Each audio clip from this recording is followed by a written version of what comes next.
dalam konteks ini adalah selama ini praktek lebih mengedepankan keadilan substantif dibanding persoalan 14 hari. Bayangkan kalau betul-betul menggunakan pasal itu secara rigid, banyak koruptor akan bebas, banyak pembunuh akan bebas, bandar narkoba bebas, hanya gara-gara penyidik tidak bisa memenuhi petunjuk dalam waktu 14 hari. Jadi lambatnya sekarang proses bergulir ke tahapan selanjutnya karena demi keadilan substansif, menurut Anda? Betul, dan selama itu sudah menjadi praktek dalam dan memang di Konstitusi ini nggak ada. Melewati 14 hari maka penyidikan gugur, nggak ada. Jika seseorang begitu yakin dengan tuduhannya, mengaku punya bukti sangat banyak, bahkan terus menggiring opini seolah dirinya yang paling benar. Lalu kenapa justru ingin menghentikan perkara ketika proses pembuktian di pengadilan sudah semakin dekat? Apakah takut kalah atau takut fakta yang sebenarnya justru terbongkar di persidangan? Sahabat orang pinggiran, tersangka kasus dugaan pencemaran nama baik dan fitnah terkait ijazah Presiden Jokowi, yaitu Roy Suryo dan tersangka lainnya, mengajukan penghentian perkara dengan dalih demi hukum. Namun yang menarik adalah satu hal yang terasa janggal, karena di satu sisi mereka ingin menghentikan perkara, tetapi di sisi lain mereka tetap bersikeras bahwa tuduhan mereka benar dan ingin terus membuktikannya di luar pengadilan. Nah, yang menjadi pertanyaan adalah, kalau memang yakin memiliki bukti kuat, mengapa tidak membuktikannya saja di persidangan secara terbuka?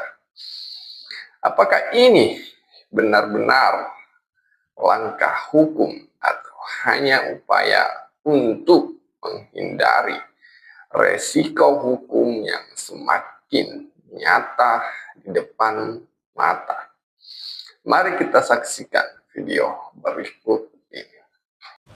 Kan sekarang ada aturan yang baik itu melalui KUHP lama dan KUHP baru. Detailnya beliau-beliau lah. Tapi saya sendiri merasakan, ya ini perkara kok aneh banget gitu loh. Saya orang yang malah justru sekarang tuh benar-benar terkorbankan gitu. Sudah dicekal, wajib lapor tiap minggu gitu, nggak jelas gitu loh. Kalau memang ini Mang Polda nggak bisa kemudian membuat bukti-buktinya, menersangkakan, dan yang saya dengar sudah dilimpahkan kabarnya tanggal 13 Januari yang lalu. Ke Kejaksaan. Kemudian ke Kejaksaan. Kemudian saya dengar balik tanggal 26. Kemudian setelah itu nggak balik lagi, lama banget. Padahal di aturan kan ada waktunya itu Mbak. Ya harusnya itu sudah ada luarsa gitu loh. Dan makanya saya mendesak itu, ini yang penting banget ya bagi semua pemirsa Head to Head, bahwa kalau ada keterangan dari kuasa hukum kami, bahwa kami mendesak adanya penghentian kasus ini. Bukan kami minta-minta RJ loh, sama sekali enggak. Karena apalagi ada dari pihak-pihak yang katanya sok ngerti hukum tapi enggak ngerti. Oh itu hanya ada dua cara, yaitu RJ dan kemudian praper. Enggak, tidak sepicik itu gitu loh. Banyak sekali, ada sekitar 10 syarat untuk kemudian menghentikan perkara. Ya, jadi artinya kami melakukan semua cara itu, termasuk kami juga melakukan misalnya menanyakan kepada MK waktu itu. Ya, kemudian kami juga menanyakan kepada Kejaksaan Tinggi DKI, ya audiensi resmi, dan juga kita juga diterima juga audiensi di Kejaksaan Agung dan diterima oleh Wakil Jaksa Agung.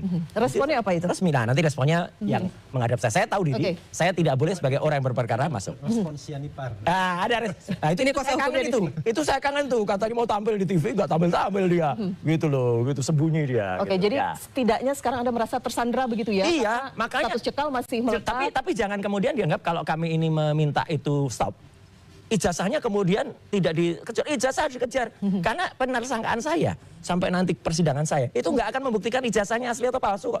Itu hanya syahwat aja yang mau mengejar kami untuk kami itu ditersangkakan dengan kasus pencemaran nama baik atau fitnah. Itu aja, nggak akan membuktikan ijazah. Makanya ijazah itu harus dibuktikan di tempat lain. Contohnya kemarin juga udah ada sidang baru kemarin di Solo, ya, yang kemudian digugat oleh Mas Sigit. Ini gugatan baru lagi ya Mas? Gugatan baru lagi, nanti akan banyak gugatan, dan ini akan menunjukkan ketidakpercayaan terhadap ijazah yang memang palsu itu, ya 99,9% itu makin banyak, dan itulah memang sudah keniscayaan masyarakat. Baik, saya ke Bang Rifai, bagaimana tanggapannya kalau kubu Mas Rem mengatakan?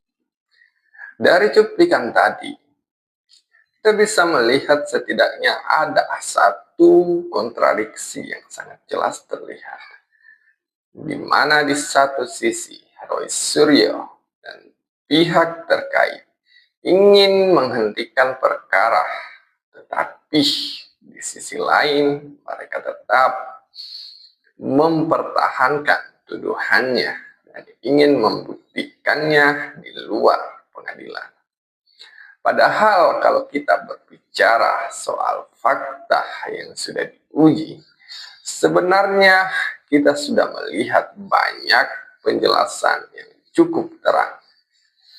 UGM melalui rektornya telah menyatakan bahwa Presiden Jokowi adalah alumnus resmi UGM. Dan pihak kampus juga mengatakan bahwa ijazah yang dimiliki Presiden Jokowi adalah asli dan sah. Belum lagi kesaksian teman-teman seangkatan beliau yang mengaku pernah kuliah bersama hingga wisuda bersama. Ditambah hasil pemeriksaan laboratorium forensik penyidik yang menyatakan ijazah tersebut asli. Nah, dari fakta-fakta ini saja, apakah kita masih mau lebih percaya pada klaim dan opini yang terus diulang-ulang tanpa pembuktian tuntas di pengadilan? Apalagi jika proses persidangan justru terus dihindari. Karena kalau memang yakin benar, bukankah pengadilan adalah tempat paling tepat untuk membuktikannya?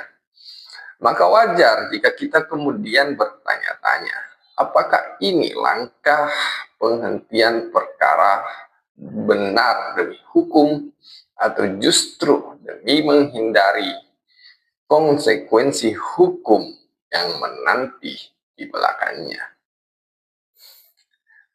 Dan pada akhirnya, kebenaran tidak dibangun di atas opini yang dipaksakan. Kebenaran berdiri di atas fakta yang diuji secara terbuka. Saya kira itu tanggapan dari saya. Untuk pembahasan lebih lanjut, mari kita dengarkan penjelasan dari Bung Rifai berikut ini. Katakan ini kadaluarsa seharusnya sudah SP3 dari kubunya Pak Jokowi sendiri menanti tidak ini bagaimana kelanjutan kasusnya? Ya kalau dari Pak Jokowi sih justru kita mengharapkan perkara ini segera ke persidangan agar apa? Agar tuntas ya. Persoalan keaslian ijazah ini bisa diuji kembali secara terbuka melalui forum yang sah menurut hukum. Dan kita harapkan nanti ada hasil yang berkekuatan yang juga bisa memulihkan harkat dan martabat Pak Jokowi termasuk berbagai institusi juga yang selama ini ikut terseret ya, seperti UGM, KPU, KPUD, Kemendikti. Jadi semua yang selama ini seolah-olah dituduh ada sesuatu bisa dibersihkan. Ya, itu yang pertama. Kedua, kembali lagi ini cara pandang yang berbeda lah ya. Ini kan sudah dibahas di banyak televisi sebenarnya. Kalau kami meyakini bahwa untuk melihat perkara ini kita gunakan KUHP lama. Gitu ya. Yang bicara bukan saya, yang bicara pasal 361. Ya. Ini saya bacakan ya, biar clear. Karena kalau selalu berputar-putar dengan persepsi, repot gitu ya. Jadi pasal 361 ini jelas huruf A. Jadi pasal 361 dari KUHP itu sendiri, KUHP baru ya. Iya, KUHP baru. Pada saat undang-undang ini mulai berlaku, A. Perkara tindak pidana yang sedang dalam proses penyidikan dan atau penuntutan, penyidikan atau penuntutannya diselesaikan berdasarkan Undang-Undang Nomor 8 Tahun 1981. Artinya, ini kan penyidikan sudah mulai sejak 15 April 2025. Undang-undang ini berlaku 2 Januari 2026. Berarti dia masuk ke huruf A. Sehingga perkara ini termasuk penuntutannya harus diselesaikan berdasarkan KUHP lama. Nah sementara teman-teman selalu melihatnya dari KUHP baru ya udah beda kacamata. Tapi kembali lagi, ini kan udah hukum yang bicara seperti itu. Sudah jelas aturan mainnya seperti itu. Jadi tidak mungkin juga ini dilihat dari kacamata KUHP baru. Dan mohon maaf penyidikan kan bukannya di sini aja. Saya juga sedang mendampingi penyidikan di banyak tempat gitu ya. Sampai di daerah semua menggunakan KUHP lama. Dan ini sudah koreksi Pak Rifai. Sudah dimulai 15 April, Jokowinya baru lapor 30 April kok. Iya, 30 April ya. 30 April. Salah kan? Kita LP-kan. Jadi kembali lagi ini kan berlakunya penyidikan sudah berjalan sebelum undang-undang ini berlaku. Jadi kembali lagi ini soal persepsi yang berbeda. Nah, bicara KUHP lama, ya memang di KUHP lama itu alasan penghentian itu kan terbatas. Tidak terbuktinya tuduhan, kedua yang dituduhkan bukan tindak pidana, ketiga demi hukum. Demi hukum yang selama diangkat oleh teman-teman kan persoalan tidak dipenuhinya petunjuk dalam waktu 14 hari. Kembali lagi betul ada norma itu, tapi norma itu bersifat timeline dan tidak ada sanksinya. Di sisi lain, mohon maaf ya, ini sudah jalan dari zaman dulu gitu ya. Artinya selama ini soal 14 hari ini kan kembali ke posisi penyidikannya. Contoh, kalau petunjuknya misalnya sampai 30 item, apa mungkin diselesaikan dalam waktu 2 minggu? Kedua, beda penyidik ibu kota dengan penyidik di daerah. Mungkin penyidik daerah dalam waktu berjalan hanya menangani 3 perkara. Tapi kalau penyidik ibu kota itu bisa dalam waktu berjalan, dia menangani 20 perkara.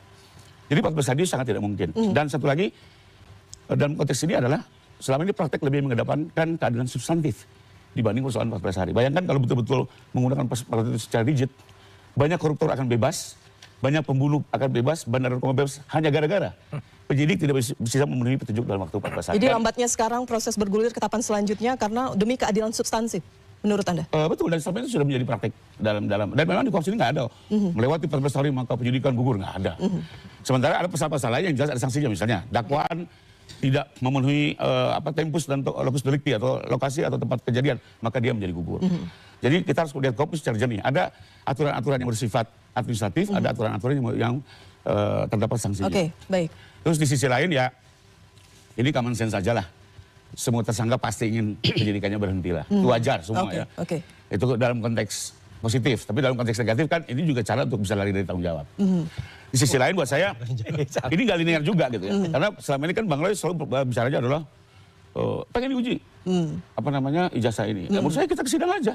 Kalau sampai di sidang itu nanti dengan semua tim lawyernya dan ahlinya ternyata ijazah ini palsu, maka ada konsekuensi hukum. Kenapa? Putusan ini bisa menjadi novum membuka penyelidikan di Baris Krim. Yang selama ini teman-teman tidak dibuka. Tapi sebaliknya kalau dinyatakan ini asli, ya sudah. Ini fakta harus bisa kita terima. Karena ini negara hukum. Saya ke Bang Refli.